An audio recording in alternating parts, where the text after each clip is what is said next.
5 seconds. All right, everyone. Thanks for joining us.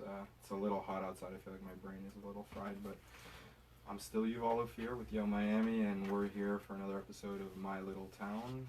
Happy to have for episode 10 Sean Sullivan, like known as. You're not a graph writer, right? I could put your name on blast. Yeah, it's okay. Yeah, no problem. Otherwise known as SeanWasHere. You may know him from his stickers, from his photography, his postcards, or his more recently, I guess, light map projecting. We'll get into like the distinction and what exactly it's called and what's into all that. We'll get into all that fun stuff in a little bit. But welcome, Sean. Thank you. Thanks for having me. That's my pleasure. And I gotta give a quick shout out to Jay Wakefield, as always, our awesome sponsors, Last Independent Craft Brewery in Wynwood, and we're drinking some nice. Have you seen my stapler Belgian style triple today for the show? It's nice for this one. All right. Let's talk about. I thought I'm not supposed to look at John while he's taking the video, but so Sean, we met a long time ago. I want to say you were probably at the first event we ever did, but it was in 2011 in December. So you'll tell me if that's possible. At Space, yeah. No, not at Space. Wait, what was? It was at a furniture store on North Miami Avenue.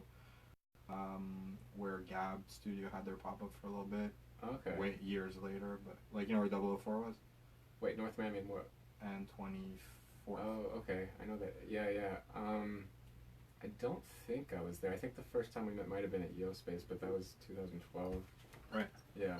That's when you opened. Yeah. So I took over the space in end of 2011, and then we opened officially in 2000. Okay. Cool. Yeah. But I do remember, where Gab was, but that's where the furniture store was before that.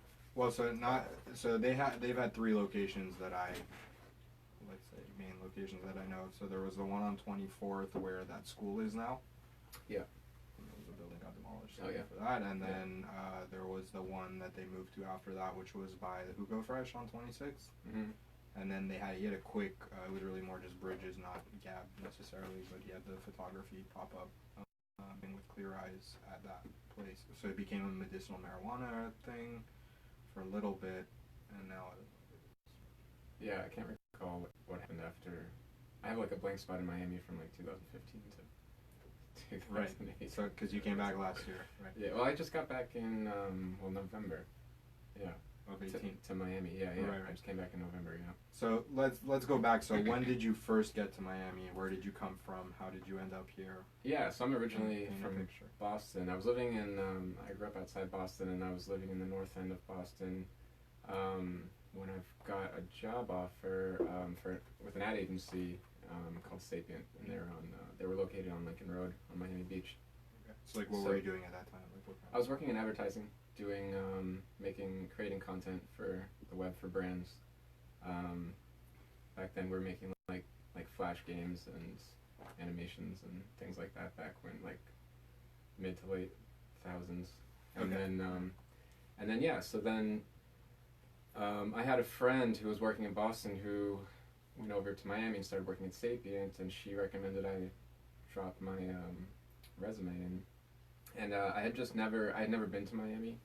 I didn't know anybody there, and I knew I wanted to be in the sun. I always thought I was going to go out to the West Coast, maybe in California. Growing up, I always thought I was dreaming of California. Right. And then, but I don't know, this opportunity came up, and I just thought, well, might as well throw in my resume. And then they offered me an interview, and it kind of just went along for the interview just to get a free trip to Miami, to be honest. And then because they paid for you to come. Yeah, they paid for me to come for the interview. Nice. Yeah.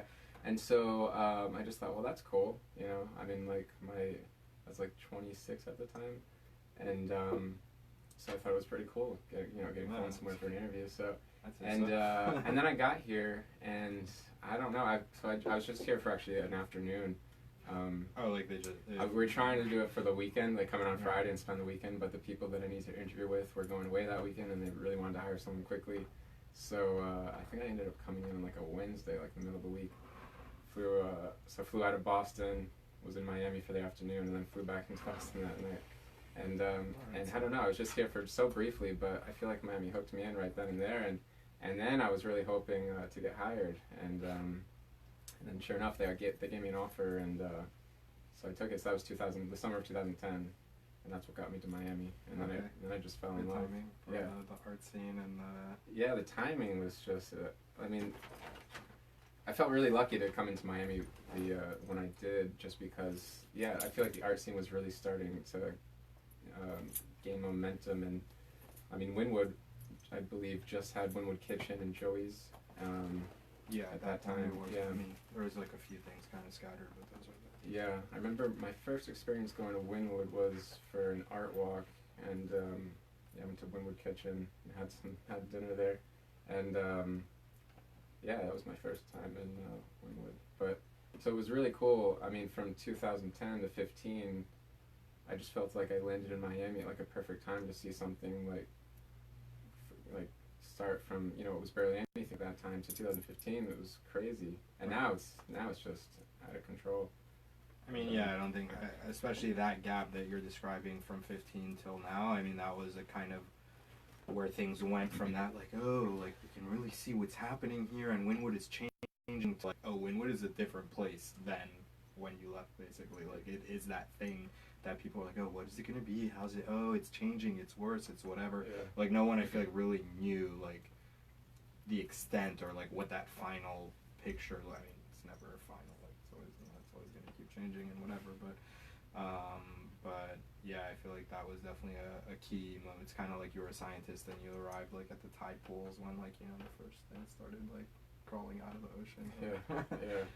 Yeah, it was such a cool experience. I just feel, it's as much as it was maybe, a little disappointing or sad to see Wynwood change so quickly and things happen so quickly, and just the neighborhood that we just experienced from, like, I feel like the best years were like 2012 and 13, and but beyond that, I just feel so lucky to have experienced something like that. Just felt so connected with a neighborhood and a city and the community, and just like really watch something like be created like right in front of me. Just like watch something evolve like that. I mean, I don't think I've ever seen anything from like as far as like a city growing up from such early stages. So it was, and then I was taking a lot of photos back then too. So I've been finding it really interesting going back to my old shots from like 2011, 12, 13,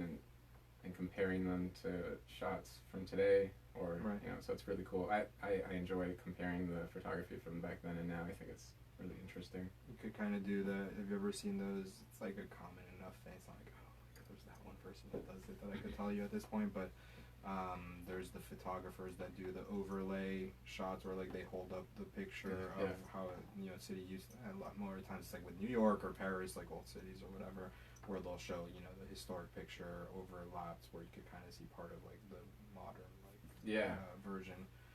I love seeing stuff like that. It'd be cool to, like a mural overlaid on like 20 murals later, I think that was really cool to view. And actually, I'm cutting you off, but I don't know if you're gonna tackle this, but someone that's listening, someone needs to do this. Flip books, like I'm giving away this concept that I'm actually really thinking is a great idea as I say it.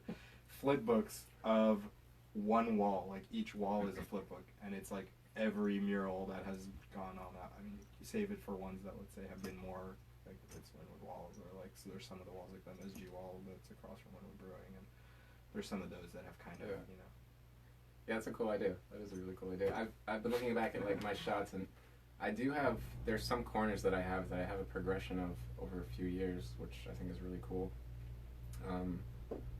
But yeah, I guess it's hard to think of at the time, or it's hard to know which corner, back in like 2012, like which corner was going to turn into the parking garage, or which corner was going to turn into the apartment high rise, or whatever's going on now.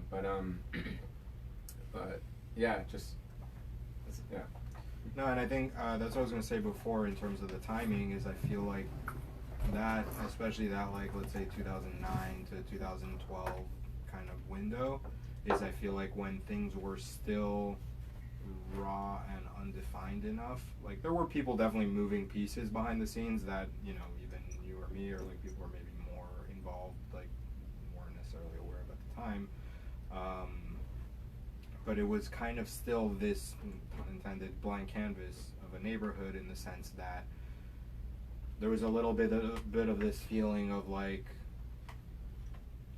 anything can happen, in a way where it's like you could go to, you know, a pop-up warehouse, you know, concert in one night, and it's literally just people who get the okay, or sometimes not, you know, to like invite a bunch of people to a warehouse, and they're like, you know, they have their band. And I mean, I saw one of the early shows, I saw, you know, Rachel Goodrich. No, I suppose. Well, cause she's in LA now, but she was pretty heavy, like in the local rotations, like around that time. She moved, I don't know, somewhere between like 12 and 15. The year is not how old she Right. but yeah, one of the early shows I remember seeing her was at this place called the Gray Space. It was Gray Space, but it was just a gray warehouse right next to where Gramps is now. I'm pretty sure. And it was just a warehouse, definitely no AC. I mean, you know, industrial, whatever, fluorescent lights that were on. And that was one of the like crazy, like I still kind of remember that night to this day, because it was such crazy, like it was raining, and it was like, that's never gonna happen in this neighborhood again, like unless in 50 years things kind of fall into disrepair and the cycle starts again. But I feel like that was a time where people like-minded, I feel like so like preachy saying, like the like-minded people kind of found each other.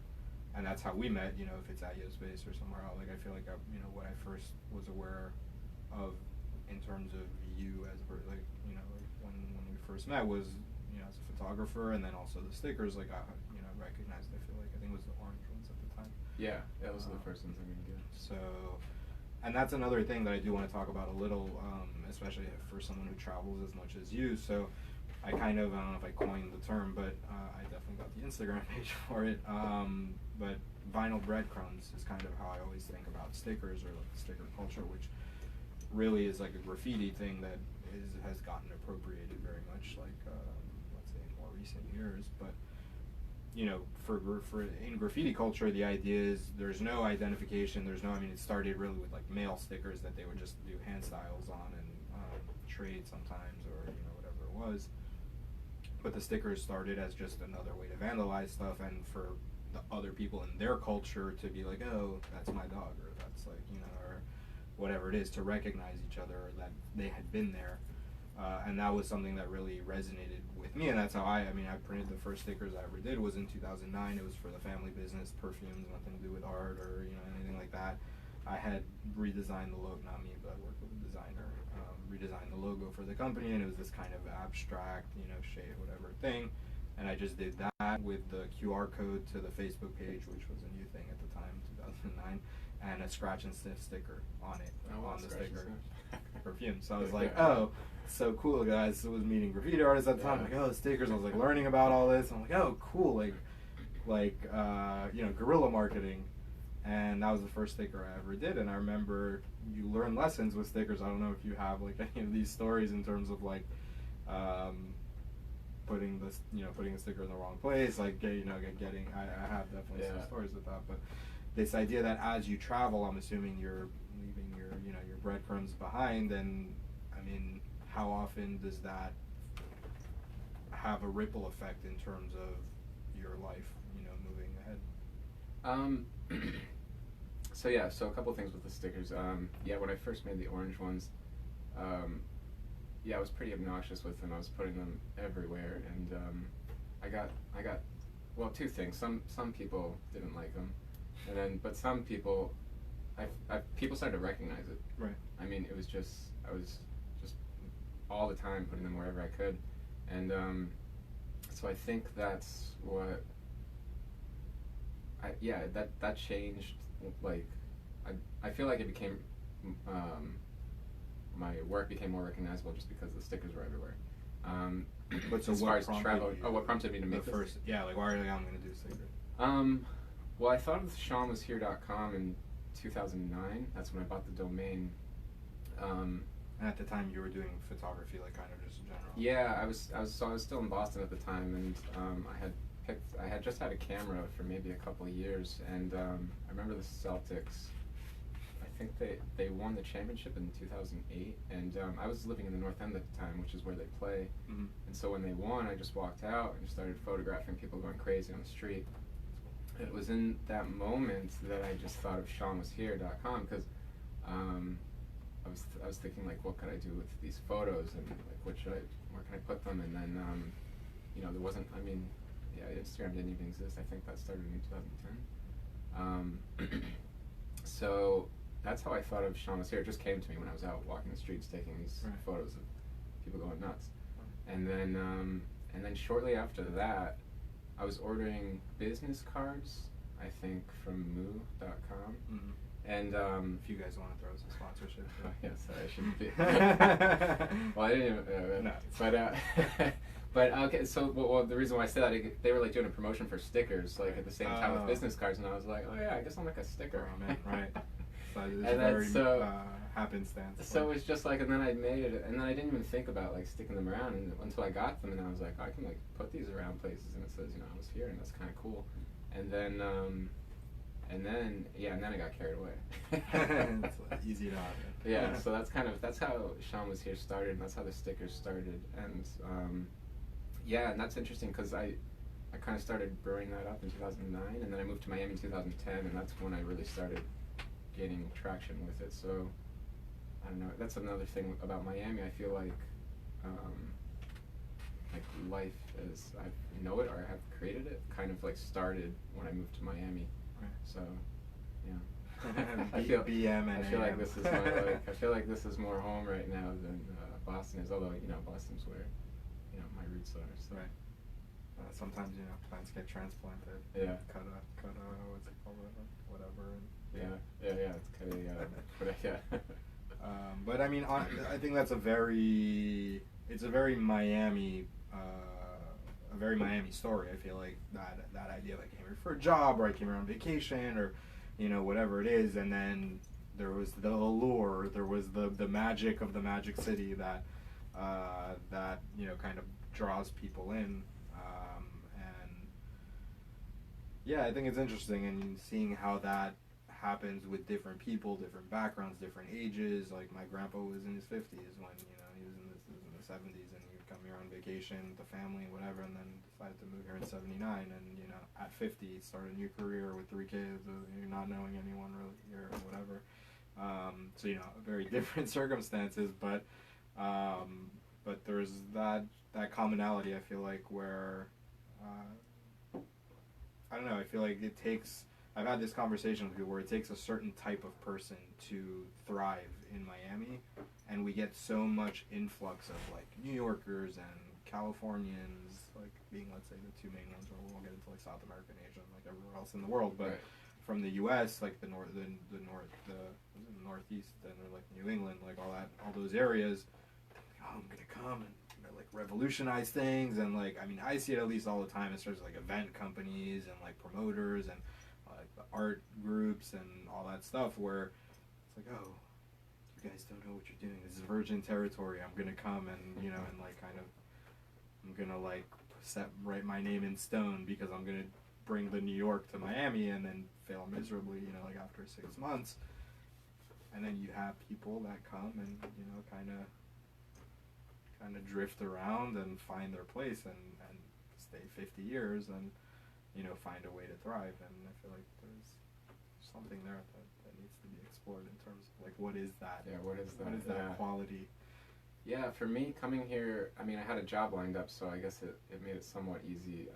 But I didn't know anybody, I didn't have any friends, but for some reason I just I don't know, I feel like like thriving in Miami just comes like really natural to me. I just feel like I've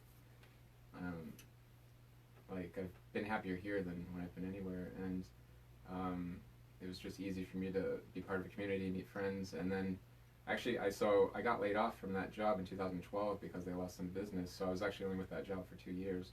And so in 2012 is when I started freelancing, and Specifically with photography or with design with ad agencies, yeah. So just I work directly with agencies. They contract me out for work, and it's like animations and development sort of thing. And so you do have some background. We're going to get into that later, but yes. To self. So I started freelancing in 2012, and I remember that year I was really worried because I knew I didn't want to leave Miami.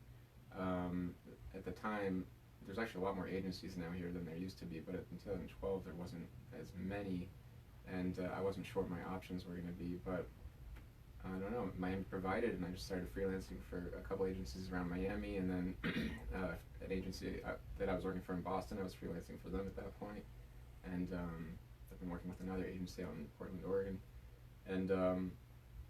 and then that's when I was able to start traveling. It was in 2012 because now I didn't have to be at a desk. Right. And but yeah, I mean, that just all happened when I was in Miami. I just feel like I don't know what it is about Miami, but I feel like I thrive here in a way. It's a portal. Yeah, and then I left for a while, and now I'm back, and I feel like I'm like a little bit more evolved. And again, I feel like Miami's providing for me again, and when I came back here in November, I wasn't sure if I was going to stay here. It was more I wanted to come back for Art Basel and do some art installations, and I initially thought I was going to get back in my van and keep traveling around the van, but I was just so happy to be here again and be around friends, and then I signed a lease on an apartment in January. So, and I've just been really happy to be back, and I don't know what it is about Miami, but I love it here. Well, we're glad you chose to stick around a little more. So let's kind of go back to 2013 then, which is when. So because I want to get into a little bit of your like kind of vagabond, like lifestyle. I don't think it's a lifestyle, but proclivities.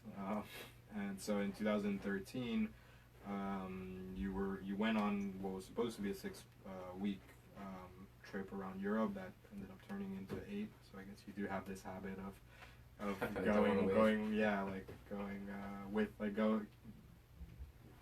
pulling the thread, more than just to see like when it's gonna run out. Yeah, I feel like at one point I was like, I just need to stop buying round trip tickets because I kept on changing my flight. It's like it just makes more sense to buy a one-way ticket at this point. So how did that happen? Like, how'd you end up going to Europe? So I had never been to Europe before, I had been to Europe for the first time in 2012, briefly, and I don't know, I guess like kind of when I was like younger, I had always I just daydreamed about like backpacking Europe, like it just sounded like something I wanted to do, and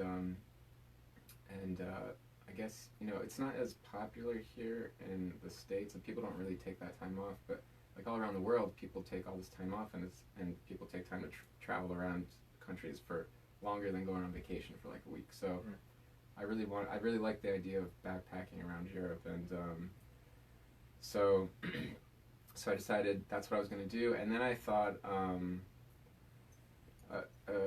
around the same time I was spending a lot of time in Costa Rica in 2013, actually, or 2012 and 13 and 14. And while I was there, I remember wanting to send a postcard back to my family. Mm-hmm. And the postcards at this grocery store were just like awful. I mean, it's like this place is so. Postcards will be. It's like this place is so beautiful, and you want, like, the only option I have is this like frog that's like it's not even a great picture of this frog. What? And it's like there's so much I could. And I just the photographer's perspective, like. And I have all these photos on my camera, and I was like, you know what? I should make my own postcards, and that's how I thought of making my own postcards. And then, so I did some research, and I found like a portable printer, and then, tying it into with wanting to backpack around Europe, I thought I can bring this printer with me and send postcards out. And then I created a Kickstarter, and I made a video, and I pretty much said, hey, I'm a photographer, and I'm going to Europe. It wasn't an option if I was going or not. I was like, I'm going. Right. I'm bringing a printer. Like, it's not like the Kickstarter was to fund your way. Yeah, it wasn't. It wasn't like I'm asking people, hey, send me there. Right. But there's a difference. But so, and I said, if you want a postcard, which I'm going to have a printer, I'm making postcards. If you want one, sign up for the Kickstarter. It was like $5. and I'll send you a postcard. And that project like took off. Like Kickstarter featured it on like their featured on like the homepage, and which was that random, or did you did you make some magic? No, it was just random. It was just random. I don't know. Somehow the algorithm picked it up. Right. Yeah, it was the right, like, right criteria, right. Yeah. So right place, right time. I don't know. I don't know how that happened, but all of a sudden, I had a limit. So I bought like the paper and the printer and the ink, and I only want to bring a backpack, so there's very limited space. So so I set the limit for 600 postcards, and I was actually bringing all this paper with me. At the time, I didn't know I could have just bought it. Right, they're big on stationery in Europe. So stupid. I was like, I could have just bought all this stuff in Europe, because 600 stack of paper, like postcards, is pretty heavy. Right. It took up a lot of space in that backpack. Well, so the paper was actually it was I guess thick cardstock and like postcard sized. Yeah, postcard size, 4x6. Because the printer was that big, or the printer. It was, the printer's like could fit in the palm of my hand. Because what I was getting at is, could you have just gotten 8.5 by 11s, not carried 600 sheets, and just done like 3 to a page or whatever? Well, then I would need a big ass printer. Right. So the printer. Yeah, the whole point was I really wanted to have the printer on me because I didn't want to have to find a print shop, and I mean I just felt like if I had to find a place to print these things and then critique the quality of the print. And I mean that just sounds like a nightmare in a country that maybe I don't speak the language. Well, I definitely don't speak the language. Right. So it was really important for me to be self-sufficient with that. And so I made the video. I put it up on Kickstarter, and it hit like the featured page. And then I just sold out of all of them. And people were emailing me asking me if they could still sign up for the project. It was pretty unbelievable. I mean, it's a project that speaks to a lot of people, especially because I had read, because you're like, I'm going to these places, I'm pretty sure, and then I don't know, you kind of asked for suggestions, or something like on the. I mean, you weren't very definitive on the Kickstarter because I was looking at it, but it's like you're like, I'm going to these places, and maybe more. I don't know. Yeah, I kind of had an outline of where I was going, and I hit most of those places, but I did deviate a little bit, and I also extended the trip. I ended up ordering, obviously I just ordered paper on Amazon, and I just mailed out 200 more postcards. But I did all this, I hand addressed them all, and it was a lot of work. So I know it looked like to maybe people looking from the outside saying, oh, you got a free trip to Europe. I mean, at $5. Well, I charged between $5 and $8 for a postcard. $8 was for like a personalized message, and I ended up selling about 800. So, it's a decent amount of money. The shipping, the postage costs a lot of money. In Italy, it costs €2 to send a postcard. €2, that's a lot. Yeah. So sending out, and out of $5, I did 2 cities in Italy, so. And that's 200 postcards at €2. That's a lot of money, Right. And then, but the effort that it involved. I mean, I was fine with it because I was traveling solo and I was just there to take photos anyway. So I was just really loving that people were interested in this. So it was like the whole week I would just take my camera around and just try to get like a cool shot. I just wanted to get one good shot for a postcard. I ended up getting probably 3 or 4 for each city, and then I just sent out variations of the postcard. So it wasn't each postcard that someone got was in like a one-off picture. It was there's probably like 5 different versions, maybe 4 or 5 versions per city, and people just got random ones. So it was a lot of work, but the most work was printing them out, and I was staying at hostels in the time, and I just remember like the last day I would just be up all night in like the main room of the hostel printing out these things and addressing them, and it would take me hours. I think on average it would take me 8 hours to do 100 postcards between like printing them and hand addressing them and keeping track of the list, right? Of, like who I've mailed it to and which, because some people signed up for like 8 cities or whatever, 6 originally, and some people signed up for 1, and I mistakenly also gave them the option to choose a city that they wanted the postcard from out of my the ones I was planning on going to, and that made it really hard to keep track of, because it was like, all right, who's asked for this city, who's have I mailed so far, how many has this person gotten? So like I stayed on top of it with a spreadsheet, but it was a lot of work. Right. In other words, it was a job. It was a job. Something that you should have ideally given to like an assistant or something. Yeah, it was a job. But I mean, I enjoyed it. I had a lot of fun, and I hadn't I haven't really officially done that project again since then. I've kind of just done random spurts of postcards here and there to like friends, but I'm going to be doing the project again officially in August. I'm going to be taking my van and going up the east coast of North America. I'm going to start in Miami, and I'm going to go. I'm actually going to take the auto train. There's a train that goes from Orlando to Washington D.C. You can drive your car on. So I'm gonna, it's like a ferry but on a train. Yeah, it's like Amtrak. So so I'm gonna take a shortcut. So I'm gonna skip between Orlando and Washington D.C. and then I'm gonna be up in pretty much gonna focus in New England, and then go into Nova Scotia, New Brunswick, and then I'm gonna take a ferry to Newfoundland and so go to the I think it's called the Gross National Park up there, which looks beautiful. So I'm gonna take a printer. I have a new printer. I guess technology, you know, and like. But I wanted to print on matte paper. The paper that was available for this little portable backpack printer, I mean, it was okay, but I feel like I'm able to print higher quality prints now that this printer can fit in the van. You can also probably outsource it by sending the digital files to a printer here in Miami or somewhere up north. But I think the cool part is no, that it is, so much and time. I get it. That's part of the. I like the idea of taking the photo on my camera, printing it on my printer, and then postmarking it from the actual city that this picture was taken in. So you know, you get a picture from you know, whatever, Vermont, and the postmark says, you know, Vermont, and it was all just done in that one place on the spot, and then you get a postcard. So yeah, I'm gonna leave in August, and I'll be gone August and September, and I'll be doing this trip. And if you want to sign up for a postcard, you can go to SeanWasHere.com, SeanWashere.com. And right on the homepage, you can click sign up for a postcard, and yeah, that's happening. Awesome. You heard it here first. I haven't announced this yet. So, and I just got my website live today. So. What do you mean live? Because you. I had to add. Yeah, I wanted to add this project and everything. Right.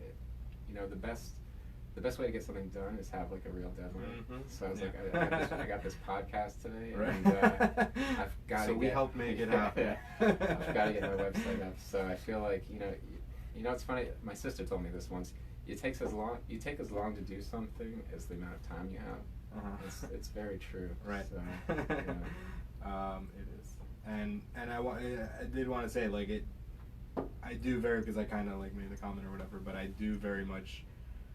Appreciate and understand the appeal or the value in exactly that kind of package deal of like, I'm not just buying a postcard, I'm buying a piece of an experience of getting that postcard, which he took the picture on that trip and he went, you know, printed it there and sent it from there and all that, like where it's all happening kind of it's almost vicarious for the person who's buying it. So I was gonna, you answered this earlier, but now I'm gonna flip it as kind of a suggestion as opposed to a question. Have you thought about doing where people request like a specific place, like a picture of a specific place in a, like, let's say to make it reasonable, like in a city that you already say you're going to, if they're like, oh, there's this church where I got married 50 years ago and I want to see how it looks today. I'm just saying, extra premium price. Yeah, I was going to say that. Yeah. for extra, money. Add it to the menu. Yeah, money could make that happen. I think it would, especially like that area in New England where I feel like there's a lot of like old families and this and history and whatever. It's like, the Saint whatever church or whatever that's on this street, and we have a picture of like when we kissed for the first time in front of it. Yeah. I mean, it is. And those people have money. So. Yeah, I mean, it's just logistically, if. Spreadsheets. Like, imagine 800 postcards you have to mail. I mean, I'm just talking about, I don't know how many people are going to sign up for this trip, but for the Kickstarter one, 800, and it's like you have to keep track of all that. You don't want to miss somebody because they paid you for this and they requested something that you offered that they could request as far as like the location. Right. And well, no, that's why you would have to factor in an assistant into the price per postcard. Right. This is a spreadsheet tracking fee. But yeah, it's a good idea. I mean, I thought it was a good idea when I first offered that. And you're like, I regret this immediately. I think this time it's just gonna be you get what you get. I mean, definitely makes more sense where you can actually enjoy the trip a little bit instead of making it like all like just consumed with work. Yeah. But so let's talk a little bit about the van because we talked about Europe, which is maybe like a different experience. But so was that when you left here in 2015 that you started like van life? Or? So, well, I did buy the van in 2015. So I left Miami in 2015. I moved to Vancouver actually, Vancouver, Canada. Mm-hmm. And not here. I didn't have the van yet. No, No, so. I'm saying like not the other Vancouver. Washington. Yeah. Is there? I think Washington State. Vancouver, Washington. Yeah, like the two Vancouvers are I'm actually very like American. 45 minutes away from each other. So it actually is kind of confusing. Well, in Texas, I know this because I've been there, and that's the only reason I know it. But there's Nuevo Laredo and Laredo, like one being in Mexico, one being in Texas. I don't remember which is which. Yeah. But yeah, like literally a 20-minute drive away. Yeah. So I knew I wanted a van. I've been looking. I don't know when I first got interested in the vans.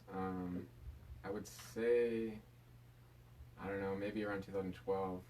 But I wanted a van again originally, and then I started seeing them as I was traveling, and then it had been on my mind for a while, and I got to a point where, like, you know, from 2012 to 15 when I actually bought the van, it was like 3 years. I just decided, you know, I don't think this is just like a phase, or, you know, that I just want one. It's like it just hung on to me, and so I started looking on Craigslist. Well, actually, the Canadian Craigslist is called Kijiji. So, okay. Yeah. So I found this van on Kijiji. It was actually 8 hours outside of Vancouver, like in this mountain town. Uh-huh. And I hadn't looked at a van in person yet. I've been cruising like Craigslist and just stalking. The van sound, stalking. yeah, there's van stalking. Just like, you know, I don't know. It's like it's weird when you find one that. I mean, it takes a lot of effort to, you know, go test drive them, especially if it's not in the city. And you know, if you're looking for a particular one, I was particularly very interested in Volkswagens, either the Vanagon, which is the 80s version of the camper van, or the bus, which is the 70s version. Mm-hmm. And you know, they're hard to come by, and they're all very unique, and they all have such a long history because, you know, these 70s and 80s van are like 30, 40, you know, approaching 50 years old now. So, you know, it's hard to find something that you can feel good about. So I don't know, I just found this van on Kijiji, and it just spoke to me, and it was 8 hours outside Vancouver, so I ended up renting a car, drove 8 hours through the mountains to look at this van, and I got there, and there was a couple things about it that weren't really clear in the photos, and we just couldn't agree on a price, so it was a little disappointing because I just didn't think it was. I wasn't willing to pay what he was asking for it. Right. So we're going back, yeah, and I know he probably had the upper hand because, like, I was planning on just ditching the car, like doing a one-way rental, ditching the car and then driving the van back. Right. But then, I don't know, I just didn't feel good about it, and we were just going back and forth too long, so I just left, and so that was a bit disappointing. And then a couple weeks later, he contacted me, and winter was approaching now. I think this was November 2015, and he wanted to sell it before the winter hit, because in his town, I mean, going through the mountains in this van, nobody's going to buy it, I don't think. I mean, right. Since then, I've been through all sorts of conditions with this van, but, you know, when you first buy a vehicle, you don't know how it's going to... Right, like, in other words, he's probably going to have to wait till it. Yeah, he's probably going to have to wait till the spring, so he really wanted to get rid of it, so we negotiated a price on the phone, and I ended up buying a one-way ticket. Surprisingly, there was a flight from Vancouver to his little town, and it was just a satellite airport in Vancouver. You could actually just board this propeller plane. There's no security. Right. Just walk on this plane. Right. They don't even check your bag. Right. And we... Like, what are we going to hit? And it's like this propeller plane, and we landed in a field in his town. It was actually really a unique experience, and he picked me up from that field. You know, and I already knew I was buying the van because we already negotiated the price on the phone. I'd already seen it in person. I test drove it. I mean, I already fell in love with the van, honestly. So I was happy that he had reached out to me, really wanting to sell it. And yeah, I spent the night at his house and hung out with him. I heard some of his stories with this van, and he was selling it. You know, he's getting older, and he just wasn't using it anymore. It was just sitting in his property, so I think he just thought it was a better idea to sell it to somebody who maybe can take care of it instead of just letting it rot. So that was, yeah, it was interesting. And then I woke up pretty much at sunrise and got on the road. Yeah, it probably took me 10 hours to drive back to Vancouver in this van. But yeah, it was, I mean, we made it back in the, we as in me in the van, back to Vancouver. And What's it happening? it's actually just called the bus. Yeah, I called the bus. I go back and forth between calling it a van and a bus, but its name is the bus. But yeah, so yeah, I picked it up then, and then I ended up going full time in the van in the summer of 2017, and Okay. that's when. So you had moved already from Miami. Yeah. So I was. All right, you were in Vancouver. I was living in Vancouver. I was living in Vancouver. So I left Miami in 2015, and I was living in Vancouver until the summer of 2017, and then it was actually in May of 2017. I just went all in the van. So everything I owned was in the van, and then I just started living out of it and traveling out of it. I'm assuming, I mean, just from looking at it today, I'm assuming you did some upgrades or whatever, like from when you picked it up originally. Yeah. I've had there's been. Because in other words, when you're saying like you picked up and moved, like so you're living out of the van at this point. Yeah. So I mean, yeah, I was living out of the van Not at this point right now, but you signed the lease. I know, but yeah. Right. In the summer of 2017, I was living out of the van. I didn't have an apartment. Everything I owned was in the van.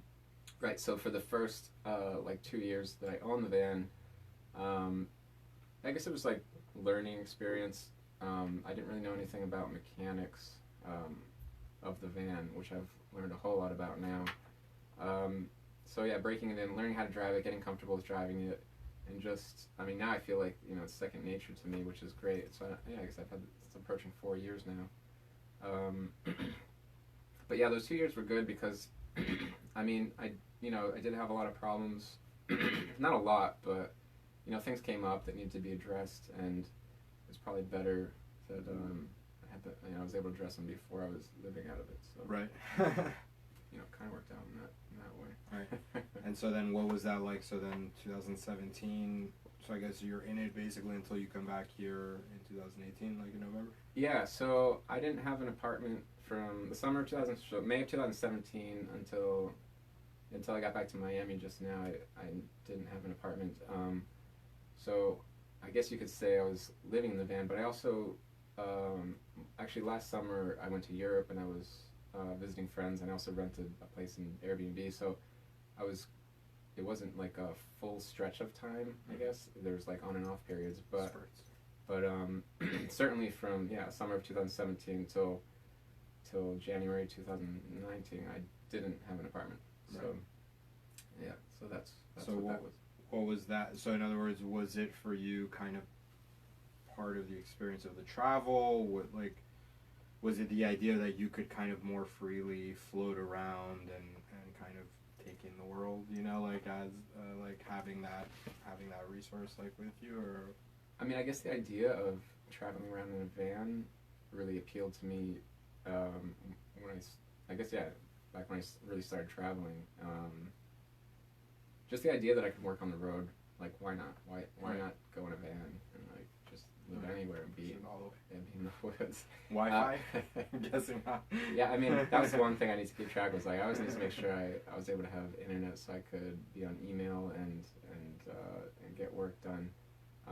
But then when I knew I didn't have work or like weekends or whatever, it was nice that I could go through places where I didn't have Wi-Fi. So I pretty much had like a map of cellular service where I could pick it up and where I couldn't, and then planned my route and my work through that. But yeah, I just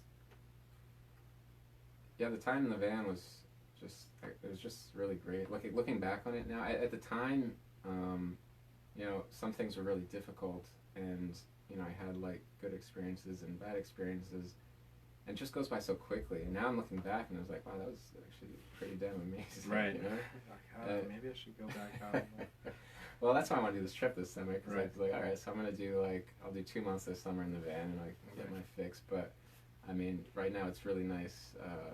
It's nice having a home base and being around friends. I mean, when I was in the van, I was like a hermit. I was a real loner. I mean, I was in places I didn't know anybody, and I mean, in Miami, I know a lot of people, but like outside of Miami, it's hard for me to meet people, and I'm pretty shy. So in the van, I just, for the most part, was spending a lot of time alone, which was good for me at the time. I appreciated that. Yeah, everything happens. Everything the way everything has happened, like the timing of my life just seems like spot on. So Right. Everything's been good. Yeah. So I'll make that my natural segue to get into something more recently that I've seen you talking about something like social mediating about, but the projection mapping and that kind of the more you call it digital art. I don't know what it's called. Yeah, I call it projection mapping. I guess video art, or I don't know. I haven't called it digital art because I guess digital art can be so many things. I mean, projection, light art, video art, animation. The stuff where you're at like a music festival and you see like really cool lights and stuff going along with the music being projected on the side of a wall. So another thing. So this is another thing that started in Miami. So in 2010 is when I bought my first projector. When I moved to Miami, I was interested in projection mapping. While I was living in Boston, I just didn't have the space. It's been around like that long, like for what projection mapping? Yeah, I mean it's been around. I mean people have been doing projects since. I mean I don't know how far. I would guess. I bet the first projection mapping thing happened maybe in, I don't know, I'd go back to like 2006. Define projection mapping. It's basically a projector that's going along with a program to basically interact with a physical surface. So, yeah, you point a projector. I clearly stopped paying attention to tech after I graduated college in like 2009 because I'm like, I don't know who has the time. It looks a lot more complicated than it actually is. So you point a projector at an object, and then there's an object in real life, and the light hits the object, and all you do is designate certain light, like pixels of the light, to that portion of the object. So you're mapping out an object in real life with light from the projector. And I mean, ultimately the effect makes it look like the object in real life is alive. It's lighting up, it has this animation, but it's not a screen. It's an organic object, or sometimes not organic, I guess, but it's a really cool effect. So yeah, I started playing around with that when I moved to Miami in 2010, and then I started, I submitted to Carrie McClaney's show, The Independent Thinkers, in 2011, and so that's the first time I actually had a projection mapping display. Was at one of her the Miami Independent Thinkers shows, and then from there I started doing installations at events. I started doing a lot around Wynwood actually back in, I guess it was like 2012, 13, secret garden events and some just like galleries, just kind of things here and there, and it was a lot of fun. It was like the first time I was involved in kind of a production like that, and again the response was like people loved it. So so I was doing that pretty frequently for events around Miami up until I left, and then when I was away, I wasn't involved in it so much, and then obviously with the van, camping and everything, I just took a break from it.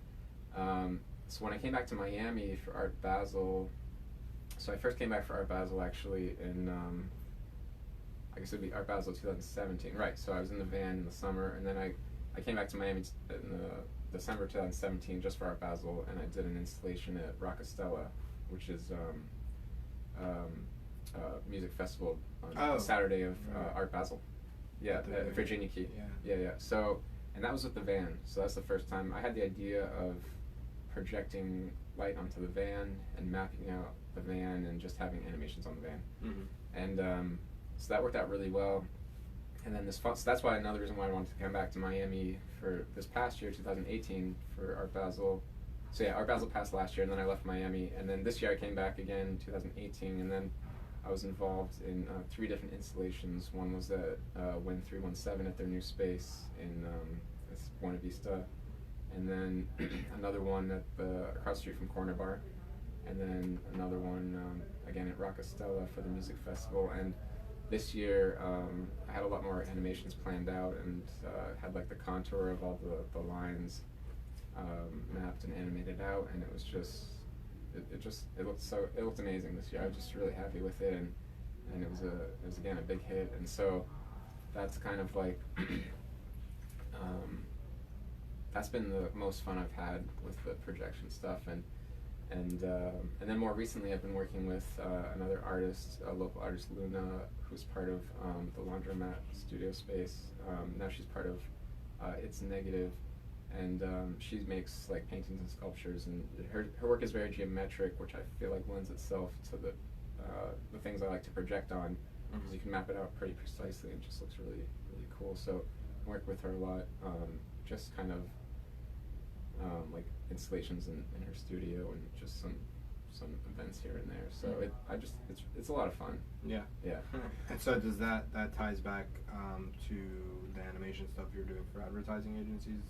Well, the animation stuff I'm doing, I mean, I guess it's all digital art. The animation stuff, I mean, I guess more the know-how or the programming. Yeah. Well, I mean, growing up, I felt very fluent with computers, and I was interested in animation, and I feel like I guess I know a lot about like imaging and video and animation, and I guess it's all, yeah. So for my work, yeah, I get paid to do that for I guess brands, but I guess the projection mapping is another step into just this realm of like creativity and just like stuff that, I mean, I don't know where I'm going with this, but I guess it is all related. It's all technology. In other words, the skills is something that not necessarily that you acquired because of, but you acquired and then helped in a professional sense, or like for the jobs that you were doing at the time.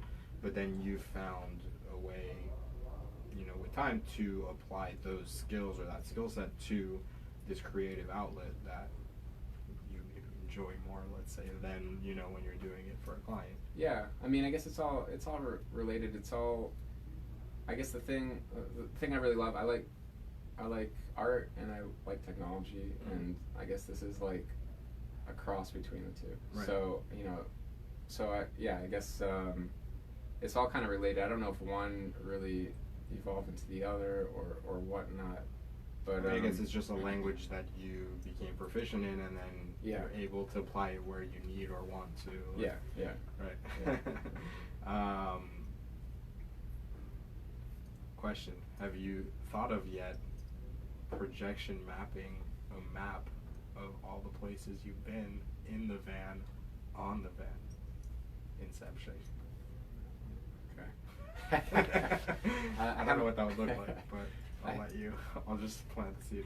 I haven't thought of that. No. I can't imagine what that would look like. So one thing I don't like, one thing with projection mapping, I don't want to just like put a movie. An image. Yeah, right. It's like, I think the coolest part of like mapping on an object art van is to map out kind of the contour of the shape. Well, because I saw you did recently. It was at Lab, I think, right? You did. It was the collaboration, I think. Yeah, last night. Yeah, that was actually last night. Yeah. So yeah, I saw something like those, and yeah, it's like, well, it was like there was a carton of cigarettes. Right? Mm-hmm. Yeah, that's what painting. But it was very flat, like very minimalist, I guess I would call it, like type of aesthetic. But like, in other words, it's not. It's more about like the colors and, like you're saying, the contours and shapes and things like that than necessarily. It's not like a video or like an image. Yeah, it's kind of like working off what already exists there, and I think that kind of makes the best effect is if something exists on its own, and then you're kind of adding this new element or dimension to it, and it looks natural. I think the best way is to make it look natural. I mean, if you project a movie on top of a painting, it just looks. I mean, it doesn't really make sense, and it doesn't. Right. Yeah. So, but if you project. If you do a topography map, though. Right? Is that the one where it's like the mountains? Oh yeah, that'd be cool. Then you have contours. Yeah.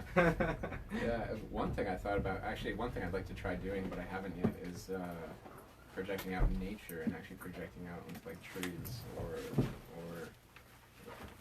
any sort of plant or rock or I don't know what it even looks like to point the projector into the river at night.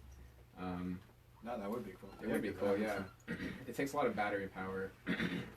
So my van, I stacked it with like a pretty decent amount of power, and I have solar panel, but it's really just enough to run like essential things. And I have I installed a 12-volt fridge, and then powered my laptop, and and just electronics, I guess. But to power a projector, it takes a lot of energy, and I have. Do you always power it from the van, or you can the projector? plug it in, right?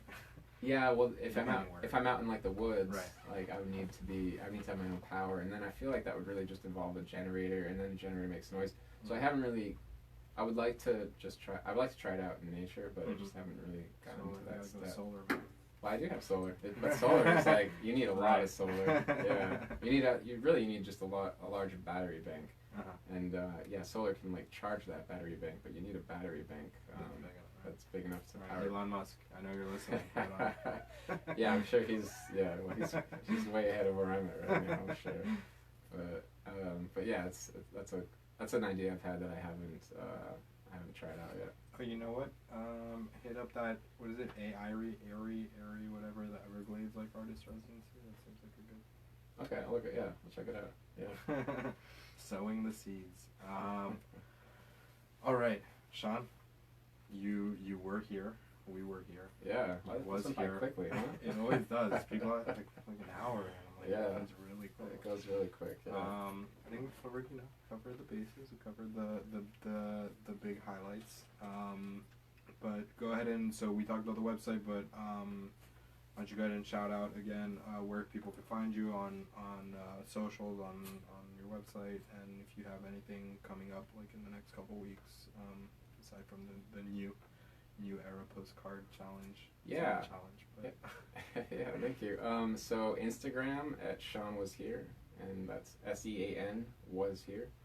And then my postcard project, if you'd like a postcard this summer while I'm on the road in the van, you can sign up at my website, which is SeanWasHere.com.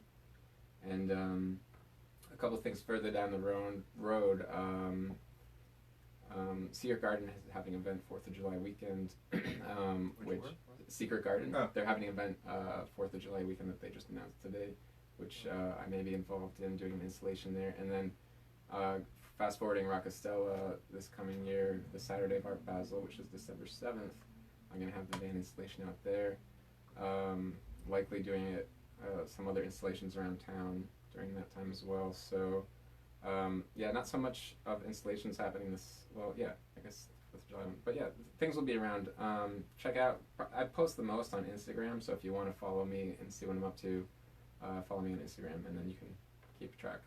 Cool. Yeah. And available for freelance commissions, projects, and for propositions. Definitely. I'm having the most fun with the projection installations right now, so I'm definitely open to doing installations for brands or events with the bus or on other objects or vehicles. Hit me up. Awesome. All right. Well, thank you, Sean. This has been episode 10. John, taking us away. All right. Thank you. Yo Miami, etc.